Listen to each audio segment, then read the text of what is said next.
আল্লাহ সুবহানাহু ওয়া তাআলা সূরা নিসার 93 নম্বর আয়াতে বলছেন, মাইয়াতুল মুমিনা মুতাআম্মিদান ফাজাযাউহু জাহান্নাম, কেউ যদি কোনো মুমিনকে হত্যা করে তাহলে তার থাকার জায়গা জাহান্নাম।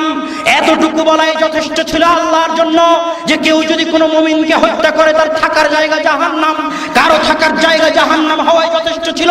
কিন্তু রক্ত যে মুমিনের, এই জন্য আল্লাহ থামলেন না। আল্লাহ বললেন খালিদান ফিহা, শুধু জাহান্নামে যাবে না, জাহান্নামে চিরস্থায়ী থাকবে। এতটুকু বলাও যথেষ্ট ছিল আল্লাহর জন্য। কিন্তু রক্ত যে মুমিনের, এই জন্য আল্লাহ থামলেন না।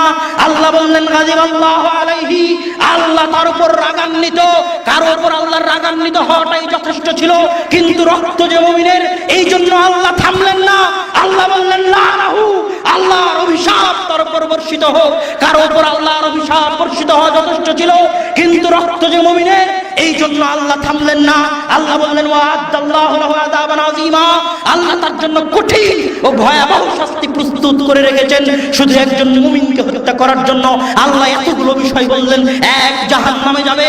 দুই, চিরস্থায়ী জাহান্নামে থাকবে। তিন, আল্লাহ তার উপর রাগান্বিত। চার, আল্লাহর অভিশাপ তার উপর বর্ষিত হবে। পাঁচ, তার জন্য আল্লাহ কঠিন শাস্তি প্রস্তুত করে রেখেছে। কেন? রক্ত মুমিনের। তাই সহিহ সুনানে তিরমিজির 1398 নম্বর হাদিসে রাসূল সাল্লাল্লাহু আলাইহি ওয়াসাল্লাম বলছেন, লাওয়ান্না আহলাস সামাই ওয়াল আরদি ইশতারাকু ফি দামি মুমিনিন, জেনে রাখো যদি আসমানের সকল ফেরেশতা, দুনিয়ার সকল মানুষ, সকল জিন, আদম থেকে নিয়ে কিয়ামত পর্যন্ত সকলে মিলে, সকল ফেরেশতা মিলে, সকল জিন মিলে আমার একজন মুমিন বান্দাকে হত্যা করে, লা কাব্বাহুল্লাহু লাহুম জামিআন ফিন নার, তাহলে সকল মানুষকে, সকল জিনকে, সকল ফেরেশতাকে আল্লাহ একসাথে জাহান্নামে নিক্ষেপ করতে দ্বিধা করবেন না।